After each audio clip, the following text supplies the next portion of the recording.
ফজরের নামাজ কাজা হয়ে গেলে আপনি কখন আদায় করবেন? এটা কি যখন টের পাবেন তখনই পড়বেন, নাকি জোহরের সময় পড়বেন, নাকি পরের দিন ফজরের নামাজের সময় আপনাকে পড়তে হবে? এবং যদি আপনি কাজা আদায় করেন তাহলে তখন সুন্নত সহ পড়বেন, নাকি সুন্নত বাদে শুধু ফরজ নামাজ পড়বেন? এই প্রশ্নটা আমাদেরকে সবচাইতে বেশি করা হয়। আমরা জানি পবিত্র কোরআন সূরা নিসার 103 নম্বর আয়াতের শেষের অংশে আল্লাহ পাক বলছেন, ইন্নাস সালাতা কানাত আলাল মুমিনিনা কিতাবাম মাওকুতা। আমি আল্লাহ তোমাদেরকে নির্দিষ্ট সময়েই নামাজকে ফরজ করেছি। নামাজ নির্দিষ্ট সময়ে ফরজ, কিন্তু আপনি নির্দিষ্ট সময় যদি না পড়তে পারেন কোনো জরুরতের ক্ষেত্রে, তাহলে আপনি কি করবেন? যেমন আমরা জানি ফজরের নামাজটা কখন পড়তে হয়? সুবহে সাদিক থেকে সূর্য উদয় পর্যন্ত, এটুকু ফজরের নামাজের সময়। এর পরবর্তীতে পড়তে গেলে আপনি কাজা পড়তে হবে। আমরা জানি নবীজি সাল্লাল্লাহু আলাইহি ওয়াসাল্লাম বলেছেন, তিনটা সময়ে নামাজ পড়া আল্লাহ পাক হারাম করে দিয়েছেন। 1 নম্বর সূর্য উদয়ের সময়, 2 নম্বর সূর্য যখন একেবারে ঠিক মাথার উপরে থাকে, হেলে যতক্ষণ না যায়, এবং 3 নম্বর সূর্য অস্ত যাওয়ার সময়। এই তিনটা সময় নামাজ পড়া যায় না। এবং রাসূল সাল্লাল্লাহু আলাইহি ওয়াসাল্লাম বলে দিয়েছেন যে যদি ঘুমের কারণে অথবা যে কোনো বেখিয়ালি হয়ে যদি নামাজটা তোমার ছুটে যায়, নামাজটা যদি জাস্ট টাইমে না পড়তে পারো, তাহলে যখন তোমার স্মরণ হবে ঠিক তখনই তুমি নামাজটা আদায় করে নেবে। তোমার ফজরের নামাজ কাজা হয়ে গেছে, তুমি ঘুমের কারণে টের পাও নাই, 8টা বেজে গেছে, 9টা বেজে গেছে, এখন তুমি জোহরের নামাজের জন্য অপেক্ষা করবে না।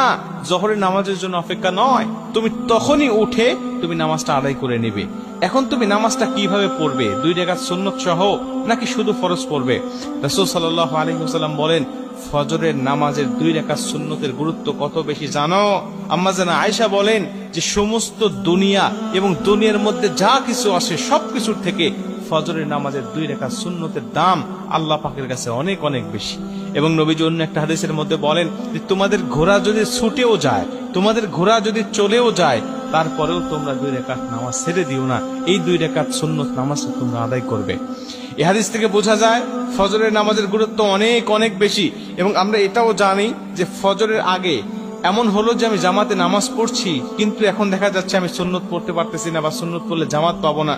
তখন আপনি কি করবেন? তখন আপনি ফজরের নামাজটা আদায় করবেন, কিন্তু সুন্নতটা কিন্তু পরবর্তীতে আপনি পড়তে পারবেন না, বা আপনার জন্য মাফ হয়ে যায় নাই। আপনি সূর্য উদয়ের পরে যখন হলুদ আভাটা কেটে যাবে, আপনি তখন কিন্তু সুন্নত 2 রাকাত আপনাকে আদায় করতে হবে।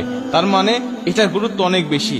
এই হাদিসগুলো থেকে আমরা বুঝতে পারি যে আমি যখন কাজা পরবর্তীতে নামাজ আদায় করব, ঘুম থেকে ওঠার পরে 8টা হোক বা 9টা হোক, তখন কিন্তু আমাকে 2 রাকাত সুন্নত সহই নামাজটা আদায় করতে হবে, শুধু 2 রাকাত পড়লে হবে না।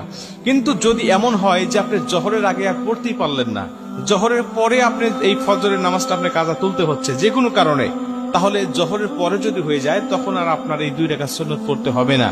এই 2 রাকাত সুন্নত তখন আর আপনাকে কাজা আদায় করতে হবে না। কিন্তু জোহরের আগে যদি হয় তাহলে আপনাকে অবশ্যই পড়তে হবে। প্রিয় ভাইরা আমার, এটা কিন্তু জরুরতের ক্ষেত্রে 2-1 দিন হতে পারে এমন, কিন্তু কন্টিনিউ কিন্তু করা যাবে না। এমন হতে হবে না যে প্রতিদিন আপনার ফজরের নামাজটা